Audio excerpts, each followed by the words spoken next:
નમો હરિયંતાણમ, નમો સિદ્ધાણમ, નમો આયર્યાણમ, નમો વજ્જાયાણમ, નમો લોય સૌવસાવણમ, એસો પંચ નમુકારો સૌવ પાવપણાસણો, મંગલાહાણમ ચ સૌવેસી બ્રહ્મમ વૈ મંગલમ.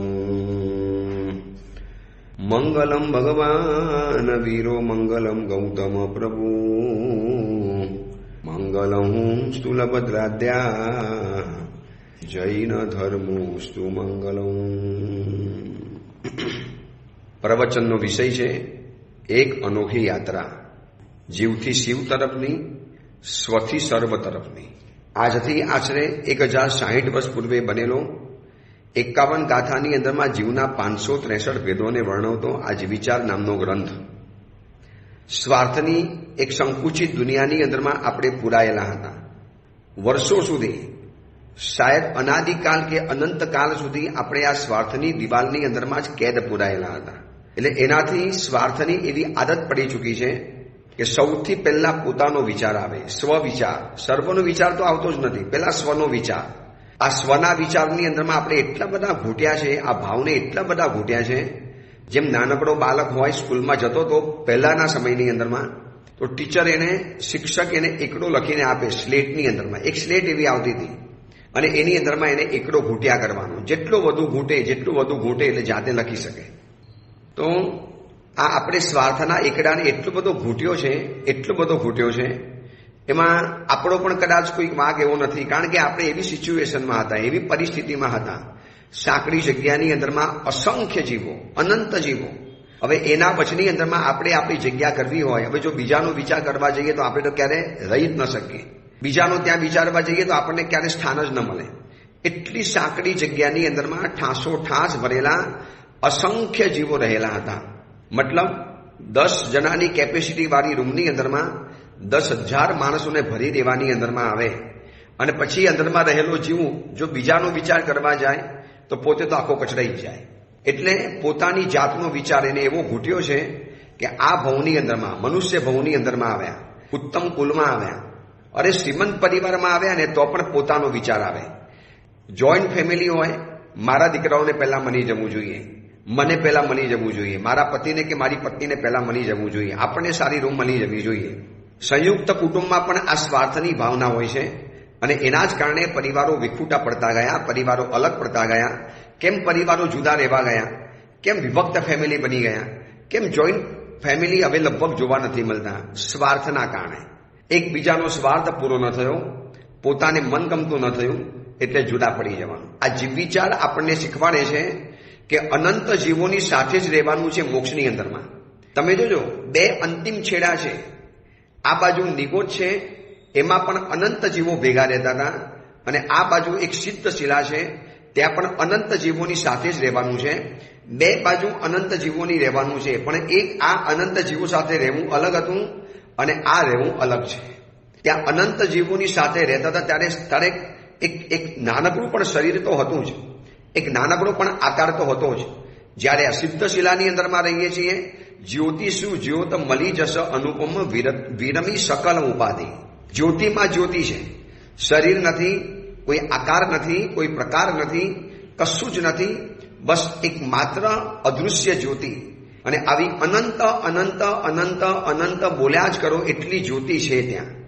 પણ કોઈ સંક્રામણ નથી, કોઈ ટકરામણ નથી, કોઈ અકરામણ નથી, કોઈ મથામણ નથી, કશું જ નથી. કારણ કે સિદ્ધના જીવો સ્વથી સર્વનો વિચાર કરીને પહોંચેલા છે. એ જીવથી શિવની યાત્રા છે. તો આપણે આ યાત્રા જીવ વિચાર દ્વારા કરવી છે. આપણે પણ આ યાત્રાની અંદરમાં આગળ વધવું છે. આપણે પૃથ્વીકાયની વાત ચાલે છે, સ્થાવરના ભેદ ચાલે છે. સંસારી જીવના 2 ભેદ, ત્રસ અને સ્થાવર. એમાં અત્યારે સ્થાવરની વાત ચાલે છે. એમાં સ્થાવરની અંદરમાં આપણે પૃથ્વીકાયની વાત જાણી, સૂક્ષ્મ પૃથ્વીકાય અને બાદર પૃથ્વીકાય. હવે આ બધા પૃથ્વીકાયના બીજા વળી પાછા 2 ભેદ, પર્યાપ્તા અને અપર્યાપ્તા. એટલે કે સૂક્ષ્મ પર્યાપ્તા, સૂક્ષ્મ અપર્યાપ્તા, બાદર પર્યાપ્તા અને બાદર અપર્યાપ્તા. હવે આપણે પૃથ્વીકાયનું ચેપ્ટર આપણે પરિપૂર્ણ કર્યું. અપકાયનું ચેપ્ટર શરૂ કરું છું. એની પહેલા દરેકની અંદરમાં પર્યાપ્તા અપર્યાપ્તાના ભેદ આવશે. જો આ શાસ્ત્રીય ભાષા છે, પ્યોર ભાષા. આનું કોઈ હિન્દી વર્ઝન કે ઇંગ્લિશ ટ્રાન્સલેશન નથી થતું હોય તો મેં તમને ક્યાંનું બતાવી દીધું હોય. પર્યાપ્ત જીવો હોય અને અપર્યાપ્ત જીવો હોય. 10 પ્રકારની પર્યાપ્તિ, 6 પ્રકારની જે પર્યાપ્તિ પરિપૂર્ણ કરે એને પૂર્ણ પર્યાપ્ત જીવ કહેવાય. જેને કદાચ એક ભાષામાં કહેવું તો એમ કહી શકાય કે પૂર્ણ વિકસિત સ્વરૂપ. હવે પર્યાપ્તિને પહેલા આપણે જાણી લઈએ, જેથી આપણને આગળ ઉપર બહુ ઇઝી પડશે કે અપકાય પર્યાપ્ત પણ આવશે અને અપકાય અપર્યાપ્ત પણ આવશે. અપકાય સૂક્ષ્મ અને બાદર આવવાના, એ સૂક્ષ્મ વળી પાછા પર્યાપ્ત અપર્યાપ્ત આવવાના, બાદર જીવો વળી પાછા પર્યાપ્ત અપર્યાપ્ત આવવાના. એટલે પર્યાપ્ત સૂક્ષ્મ અપકાય, અપર્યાપ્ત સૂક્ષ્મ અપકાય, પર્યાપ્ત બાદર અપકાય અને અપર્યાપ્ત બાદર અપકાય. આવી રીતે 4 ભેદ થવાના દરેકના. એવી રીતે પૃથ્વીકાયના પર્યાપ્ત સૂક્ષ્મ પૃથ્વીકાય, અપર્યાપ્ત સૂક્ષ્મ પૃથ્વીકાય, પર્યાપ્ત બાદર પૃથ્વીકાય અને અપર્યાપ્ત બાદર પૃથ્વીકાય. હવે આમાં પર્યાપ્ત અને અપર્યાપ્તને જાણવું હોય તો આપણે 6 પ્રકારની પર્યાપ્તિ જાણવી પડશે. તો પેલા પર્યાપ્તિ એટલે શું? આ પ્યોર શાસ્ત્રીય શબ્દ છે, એને ગોખવો જ પડશે. જીન શાસનના એવા કેટલાક સ્પેસિફિક શબ્દો છે, સિદ્ધાંતિક શબ્દો છે, જેનું તમે ઇંગ્લિશ કે હિન્દી કે પ્યોર ગુજરાતી નથી કરી શકતા. એ શબ્દને એ સ્વરૂપે બોલો તો જ કામ લાગે. જેમ સ્યાદવાદ છે, જેમ ગોચરી હોરાવી છે, એવા બધા જે કેટલાક શબ્દો છે ને, જેમ પૂદગલ પરાવર્ત છે, પછી ભવ ભીરું આત્મા છે, આ બધું વસ્તુઓ પ્યોર એના શબ્દોની અંદરમાં જાણવી પડશે. એટલા માટે તો આપણે આ જીવિચારનો ક્લાસ શરૂ કર્યો છે કે જેથી કેટલાય જીવોને, દૂર દૂરના દેશોની અંદરમાં રહેનારા કેટલાય નવા જીવોને આ એક ભગવાન મહાવીરનું તત્વજ્ઞાન ખબર પડે. તો પહેલા આપણે જાણવું છે કે પર્યાપ્ત કોને કહેવાય, અપર્યાપ્ત કોને કહેવાય, અને કોના કારણે જીવ પર્યાપ્ત બની શકે એવી 6 પર્યાપ્તિ છે. તો પર્યાપ્તા એટલે સ્વયોગ્ય પર્યાપ્તિ, જેને પરિપૂર્ણ કરી દીધી હોય અને પૂર્ણ કરીને જે મરવાના હોય એને પર્યાપ્ત જીવો કહેવાય. હવે પોતાની યોગ્ય પર્યાપ્તિ પૂર્ણ નથી કરી અથવા તો પૂર્ણ કર્યા પહેલા સમાપ્ત કરે એની પહેલા જે લોકો દુનિયામાંથી ચાલી જવાના હોય એને કહેવાય છે અપર્યાપ્તા. આ પર્યાપ્તા જીવો, અપર્યાપ્તા જીવો. હવે વોટ મીન્સ પર્યાપ્તિ? પર્યાપ્તિ એટલે શું? તો પૂદગલના સંચયથી, બહુ ધ્યાનથી સાંભળજો, પ્યોર શબ્દો આવશે, શાસ્ત્રીય શબ્દો.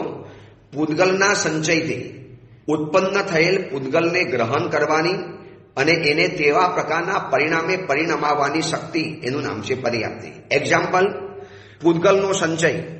માનો ભોજનના પણ પૂદગલો છે, બીજી પણ કેટલીક વસ્તુઓના પૂદગલો છે. તો પૂદગલના સંચયથી ઉત્પન્ન થયેલ પૂદગલને ગ્રહણ કરવાની અને પરિણમાવવાની શક્તિ.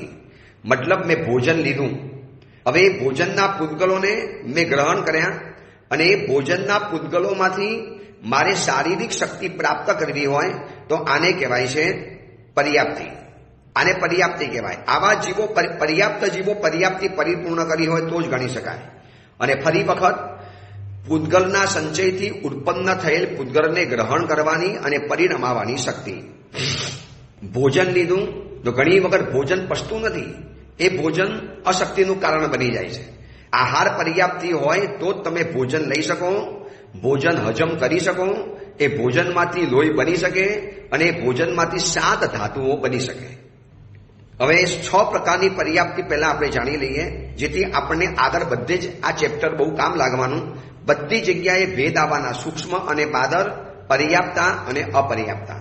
6 પર્યાપ્તિ જેને પરિપૂર્ણ કરી હોય એને પર્યાપ્ત જીવ કહેવાય.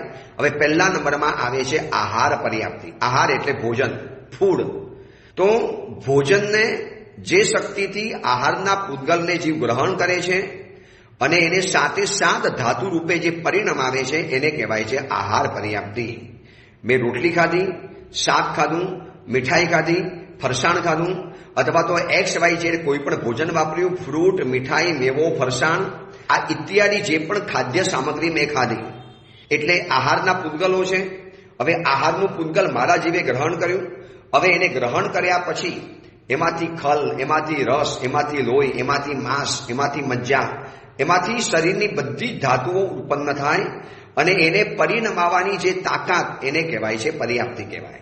કેટલાક જીવો એવા છે કે જેને ભોજન મળતું પણ નથી, ભોજનના પૂદગલોને ગ્રહણ નથી કરી શકતા, અને ગ્રહણ કરે છે તો એને આહાર તરીકે એને પરિણમાવી નથી શકતા, એટલે કે એને હજમ નથી કરી શકતા. તો આ પહેલા નંબરની આવે છે આહાર પર્યાપ્તિ. આપણે જે પણ ભવની અંદરમાં ગયા, જ્યાં પણ ગયા, ત્યાં સૌથી પહેલી આપણે આહાર પર્યાપ્તિ કરી છે. સૌથી પહેલી આહાર પર્યાપ્તિ. કારણ કે પહેલા ભોજન શોધ્યું છે. આજે કેમ આપણને આટલી બધી ખાવાની ટેવ છે? આજે કેમ ભોજન માટે માણસ પાગલ બની જાય છે? રસ્તા ઉપર નીકળો એટલે દર 100 દુકાનમાંથી 90 દુકાન ખાવાની તમને જોવા માટે મળશે. આ તો મેં વિહારમાં અનુભવ કર્યો છે. એમાં સુરતની અંદરમાં જ્યારે પણ વિહાર કરીએ, સવારે કે સાંજે, શેષકાલમાં જ્યારે પણ વિહાર કરવાનો થાય, ઓહો, એમ લાગે કે જાણે કે આખું ખાઉદરા બજાર આ વિશ્વમાંથી અહીંયા ઉતરી પડ્યું છે. કેટલી મોટી ખાણીપીણીની બજાર, રોડ ઉપર, સ્ટોલ ઉપર, ખૂણાની અંદરમાં, બગીચાની અંદરમાં, ડુમ્મસના દરિયા કિનારે, પાર્લે પોઈન્ટ ઉપર, ખૂણે ખાંચરે, આગળ પાછળ, 4 રસ્તા ઉપર, પછી ઉપર રેસ્ટોરન્ટ હોય, નીચે રેસ્ટોરન્ટ હોય, ટેરેસ ઉપર રેસ્ટોરન્ટ હોય. અરે જ્યાં જગ્યા મળી ત્યાં ફૂડ કાઉન્ટર શરૂ થઈ ગયા છે, ખાવાના કાઉન્ટર શરૂ બની ગયા.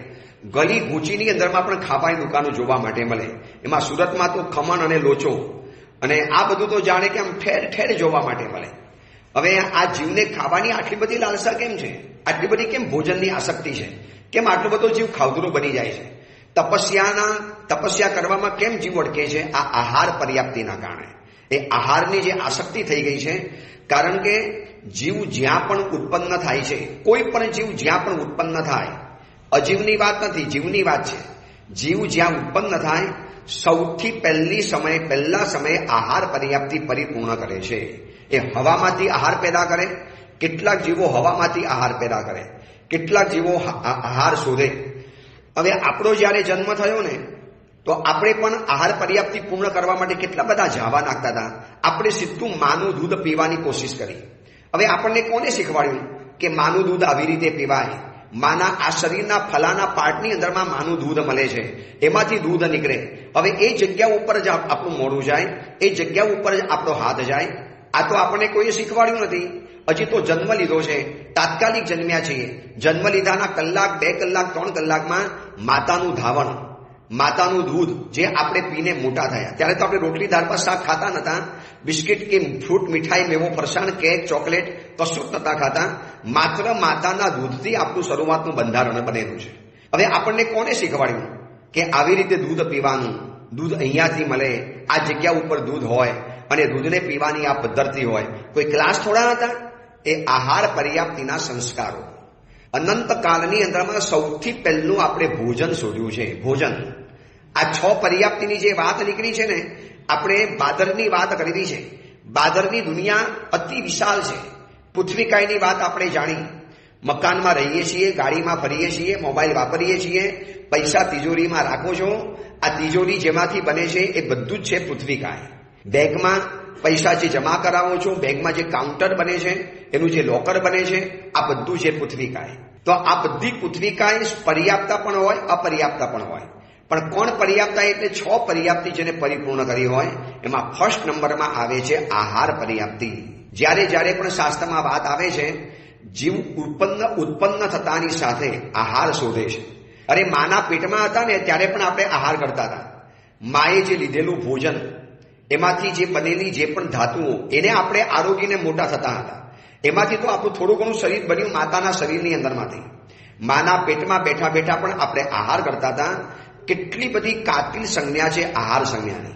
અને એમાંથી તપસ્યા કરવી, એમાંથી માસક સમણ કરવું, એમાંથી સિદ્ધિ તપ કરવું, એમાંથી આંબેલની ઓરીઓ કરવી, એમાંથી પેસના એકાસના કરવા, કેટલું કઠિન કામ પડી ગયું છે. અને અત્યારે જુઓ, 4 કોર એકલો આહાર ભોજન, જાત જાતની વસ્તુઓ, પાણીપુરી ને રોડ ઉપરના ખુમચા. ખબર છે કે આ ગંદુ છે, નથી ખવાય એવું.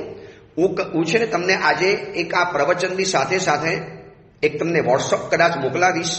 આજના ગુજરાત સમાચારના પેપરમાં, ગઈકાલના ગુજરાત સમાચારના પેપરમાં હેડિંગ આવેલું છે કે સમોસા, વડાપાઉં ઇત્યાદિ આઇટમો સ્વાસ્થ્ય માટે જોખમકારક છે અને સરકારે એની ઉપર પ્રતિબંધ મૂકી દીધો છે.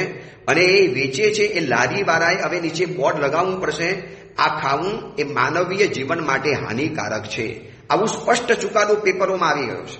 હવે આ પેપરોની અંદરમાં આટલી ખુલ્લે આમ વાત આવે છે, તોય માણસ ભાગે છે ખાવા માટે.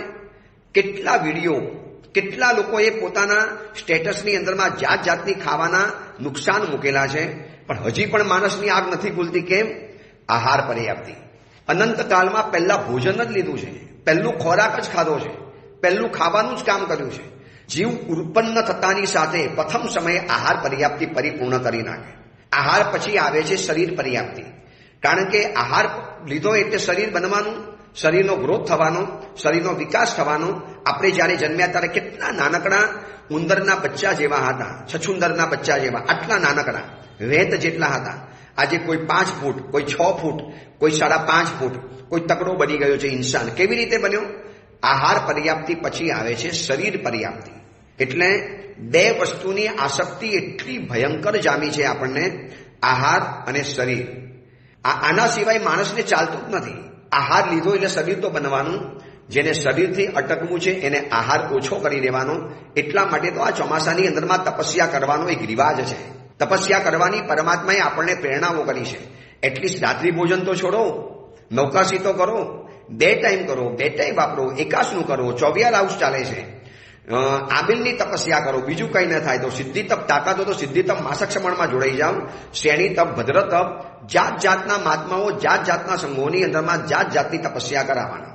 જો કેટલા મહાત્મા, કોઈ ધર્મચક્ર, કોઈ લબ્ધિ તપ, કોઈ ભક્તામર તપ, કોઈ આદિનાથ તપ, કોઈ ઓવસગરમ તપ, કોઈ કસાય નિવારણ તપ, કોઈ નિગોદ નિવારણ તપ, કેટલા બધા તપ, જેટલા માણસો મોક્ષ દંડક તપ, આ બધા તપસ્યા એટલા માટે કરવાની છે કે આહાર ઘટે એટલે શરીર ઉપર કાબુ આવે. આખો સંસાર આહાર અને શરીર ઉપર નભે છે. આખો સંસાર ખાવાની આઈટમ બધી આહારમાં જાય અને શરીર ઉપર પહેરવાની બધી જ આઈટમ, પછી કાંસકો હોય, દાંતીઓ હોય, સાબુ હોય, મિરર હોય, કપડાં હોય, ઘરેણાં હોય, આ બધી જ વસ્તુઓ આવે છે આહારની, શરીરની સાથે જોડાયેલી છે. એટલે પહેલા નંબરની આપણે જોઈ છે આહાર પર્યાપ્તિ. એટલી કાતિલ સંજ્ઞા પડી છે ખાવાની, એટલું ભયંકર કામ ચાલે છે ખાવાનું. મહેમાન ભરીને કોકના ઘરે ગયા ને તો પણ ખાવાનું કામ ચાલે. અરે બાબા, મળવા માટે ગયા છો, શાંતિથી બેસી જાઓ. એ બધા મહેમાનો ભેગા થાય, ટીપોઈ ઉપર નાસ્તા બાસ્તા મૂકેલા હોય, દિવાળીના દિવસો હોય, કોકના ઘરે મહેમાન બનીને ગયા એટલે પછી સુવારીને, ખાખરોને, મઠિયાને, ઘૂઘરા આ બધું મૂકતા જાય, ઝાપટતા જાય, ખાતા જાય, પેટ ભરતા જાય અને વાતો ચાલતી જાય. જાણે કે હવે આહાર પર્યાપ્ત, આહાર વગર તો જાણે કોઈને મલાય જ નહીં. ઘરે મહેમાન આવ્યા છે, બહારથી ઓર્ડર આપી દો. ઘરે મહેમાન આવ્યા છે, ઓનલાઈન ખાવાનું મંગાવી દો. ઘરે મહેમાન આવ્યા છે, ચલો બધા ભેગા થઈને હોટલમાં ખાવા માટે જઈએ, બધા ભેગા થઈને ખાઈ લઈએ. પૈસા ડબલ જાય. વધુ પડતું મીઠાવાળું, નમકવાળું, તેલવાળો ખોરાક ખાવાનો, એનાથી શરીરની ઓબેસિટી વધી, શરીરના રોગો વધ્યા, અલ્સર વધ્યું, એનાથી હાઈ બીપી, લો બીપી વધ્યા અને એનાથી કેટલી પાર વગરના નુકસાનો થવાની અંદરમાં આવ્યા. આ બધું ખબર છે છતાં પણ કેમ ચાલે છે? આહાર પર્યાપ્તિ. એટલે જે શક્તિથી આહારના પૂતગલને જીવ ગ્રહણ કરે એને ખલ અને રસ રૂપે પરિણામ આવે, એટલે કે ધાતુ રૂપે પરિણામ આવે છે, એને કહેવાય છે આહાર પર્યાપ્તિ. એટલે ઉત્પત્તિના પ્રથમ સમયે આહાર પર્યાપ્તિ પરિપૂર્ણ કરે છે, સૌથી પહેલા સમયે. ત્યાર પછી અંતર મુહૂર્તે શરીર પર્યાપ્તિ પૂરી થાય. જો પહેલા તો આહાર જ આવ્યો છે. શું પરમાત્માએ કેવળ જ્ઞાન દ્વારા વાતો બતાવી છે? આપણી આ નબળી કડી પકડી, જ્યાં ને ત્યાં ભોજન. અરે તીર્થોની યાત્રા કરવા જાય ને તો પણ ભોજન શોધે. શત્રુંજયના દાદા આદિનાથને મળવા માટે ગયા, ગિરનારમાં નેમનાથને મળવા ગયા, શંકેશ્વરમાં શંકેશ્વર દાદાને મળવા ગયા, અંતરિક્ષજીમાં અંતરિક્ષ ભગવાનને મળવા ગયા. ત્યાં પણ ખાવાની વાત, ત્યાં પણ ભોજનની વાત, ત્યાં પણ જમવાની વાત. પછી મેનુ આવું બનાવજો. અરે કેટલાક તો એવા છે કે પોતાની સાથે રસોઈયા લઈ જાય, પોતાની સાથે કેટરસ લઈ જાય. સાહેબ, ખાવાનું બરોબર જોઈએ. અરે તીર્થની યાત્રા કરવા જાઓ તો સંગીતકાર લઈ જાઓ, કોઈ ગવૈયો લઈ જાઓ, અષ્ટપ્રકારી પૂજા તમને કરાવી શકે એવા કોઈ વિધિકારક લઈ જાઓ, તમને ત્યાં આંગી બનાવી શકે એવો કોઈ આંગણી લઈ જાઓ. પણ રસોઈયા કેમ લઈ જવાના? બસ ખાવાનું. માણસ ચંદ્ર ઉપર જશે ને તો પણ ખાવાનું નહીં છોડે. એ ચંદ્ર ઉપર જશે તો પણ ખાવાનું લઈને જવાનું. એમાં ગુજરાતી પરિવાર હોય ને અને ખાવાની વાત આવે એટલે થેપલા વગર તો એને ચાલે નહીં. થેપલા ને અથાણા ને મસાલા, આ બધું ગુજરાતીની સાથે જોડાયેલી વાતો રહેલી છે. તો આ બધું અનંતકાળથી આ જોડાયેલી છે પર્યાપ્તિઓ. જ્યાં જન્મ્યા, જે ભવમાં જન્મ્યા, જ્યાં પણ જન્મ લીધો, 84 લાખ જીવીઓનીમાં જ્યાં પણ જન્મ લીધો, એટલે પહેલા સમયે આહાર પર્યાપ્તિ પૂર્ણ કરે. ત્યાર પછી અંતર મુહૂર્તે શરીર પર્યાપ્તિ પરિપૂર્ણ થાય. હવે આહાર લીધો છે એની 48 મિનિટની અંદરમાં શરીર બનવાનું શરૂ થઈ જાય. શરીર ધીરે ધીરે વિકસવા માંડે, શરીરમાં થોડુંક માંસ જમા થવા માંડે. આ બધું મનુષ્ય જીવનની વાત છે. એટલે પર્યાપ્તિ અને અપર્યાપ્તની વાત આવીને માટે 6 પર્યાપ્તિ પહેલા લઈ લીધી. તો આહાર પર્યાપ્તિ, શરીર પર્યાપ્તિ કોને કહેવાય? જે શક્તિથી જીવ રસ રૂપે પરિણમેલા પૂતગલોમાંથી 7 ધાતુરૂપ શરીર બનાવે છે એને શરીર પર્યાપ્તિ કહેવાય. આહાર પર્યાપ્તિથી રસ અને ખલ વગેરે બન્યા. હવે એમાંથી જે રસ ઉત્પન્ન થયો, ભોજન લીધું, ભોજનમાંથી જે રસ ઉત્પન્ન થયો, જે લાર બની, જે અંદરમાંથી જે ભોજન ગયું, હવે એમાંથી 7 ધાતુઓ જે ઊભી થાય, સપ્ત ધાતુઓમાંથી શરીર જે બનતું જાય, આને કહેવાય છે શરીર પર્યાપ્તિ કહેવાય. આ શરીર દ્વારા એટલે શરીરના પૂતગલ એટલે જે શક્તિથી જીવ શરીર રૂપે પરિણમેલા પૂતગલોમાંથી 7 ધાતુ રૂપ શરીર બનાવી શકે છે. એટલે આપણે શરીર બનાવ્યું ને, આહાર લીધો એટલે શરીર આવ્યું. એટલે અંતર મુહૂર્ત પછી શરીર પર્યાપ્તિ પરિપૂર્ણ થઈ. હવે એના પછીના અંતર મુહૂર્તે ઇન્દ્રિય પર્યાપ્તિ પરિપૂર્ણ થાય. એટલે ત્યાર પછી ઇન્દ્રિય બનવાની શરૂ થાય.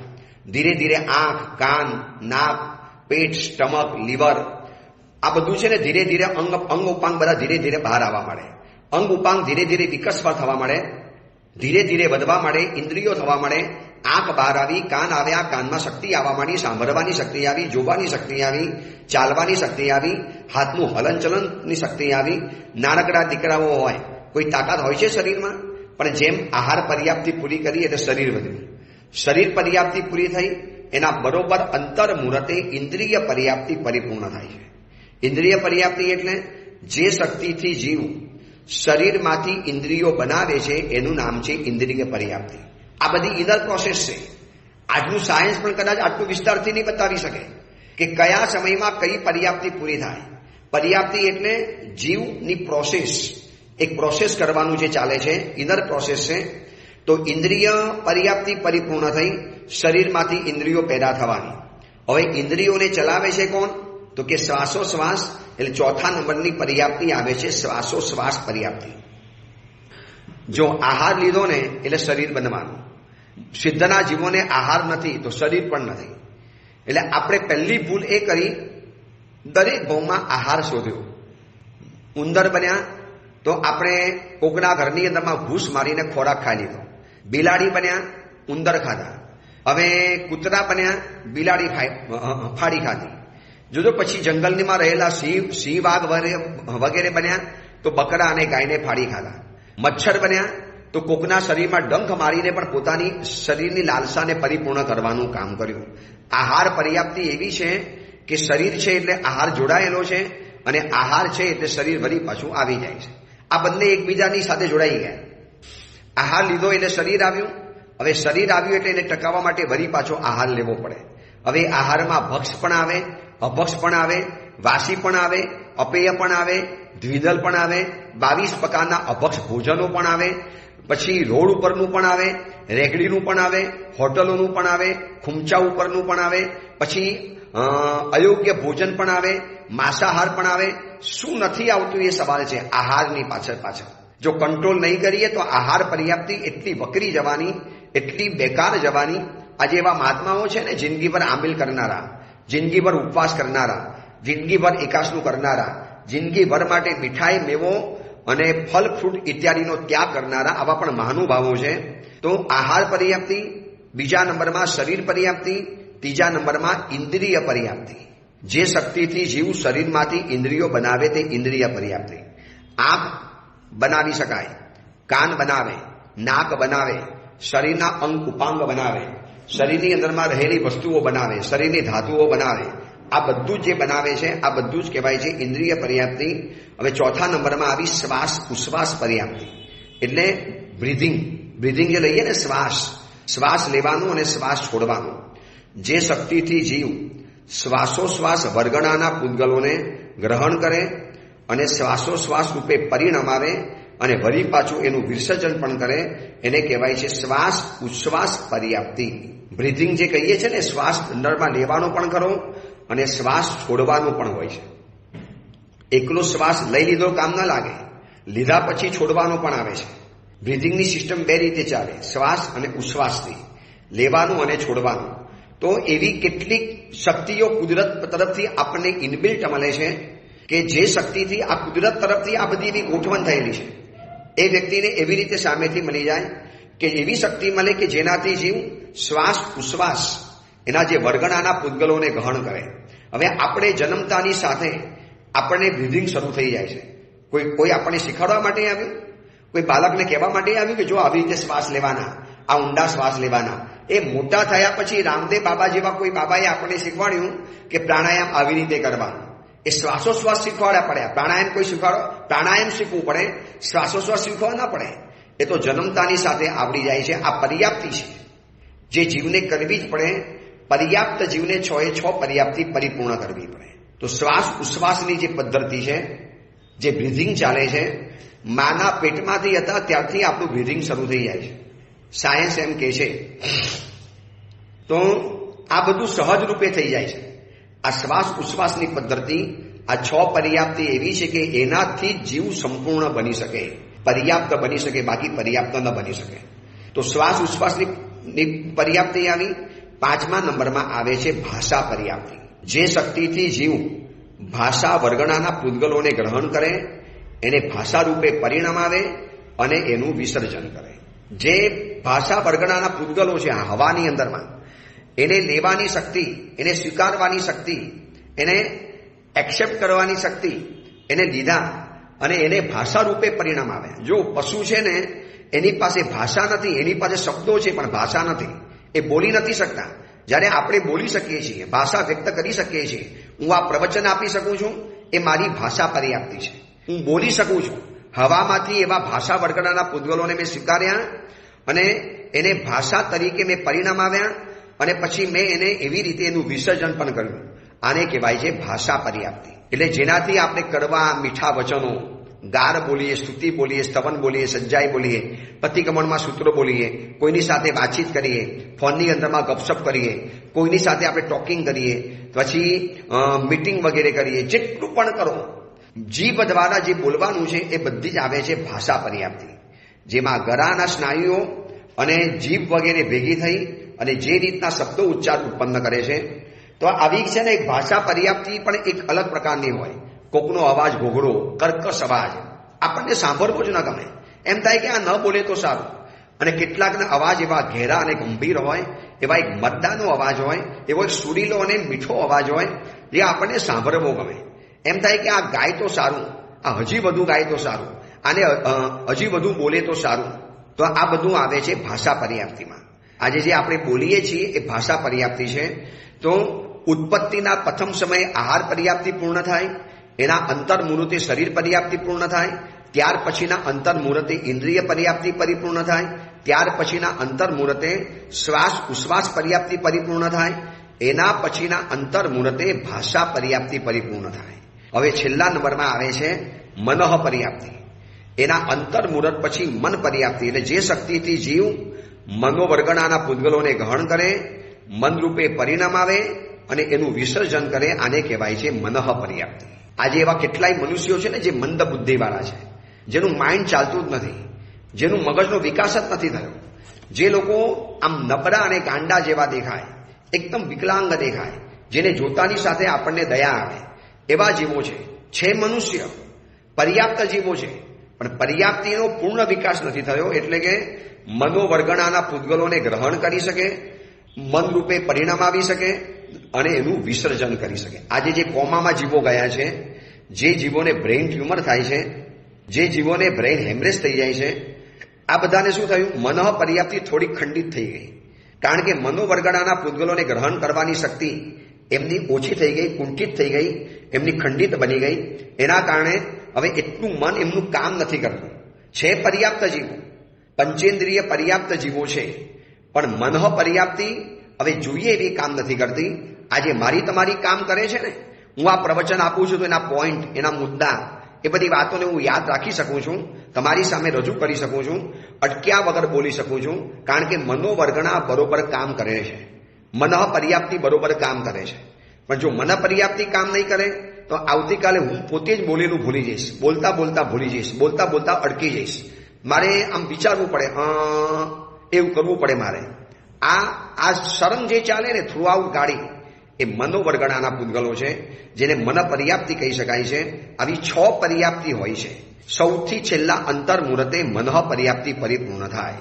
તો દેવતાઓને પણ હોય, મનુષ્યોને પણ હોય, તિર્યંશોને પણ હોય. અપર્યાપ્ત જીવોને કઈ હોય અને પર્યાપ્ત જીવોને 6 પ્રકારની હોય. તો હવે અપર્યાપ્ત જીવોને કેટલી હોય, શું હોય? અને આ પર્યાપ્તિની વાત પહેલા એટલા માટે બતાવી કે અપકાયના જીવોની આગળ આપણે વાત કરવી છે, સ્થાવર નિકાયના વાતોની. પણ એ સ્થાવર નિકાયની વાતોમાં પણ પર્યાપ્ત અપર્યાપ્ત તો આવવાના છે.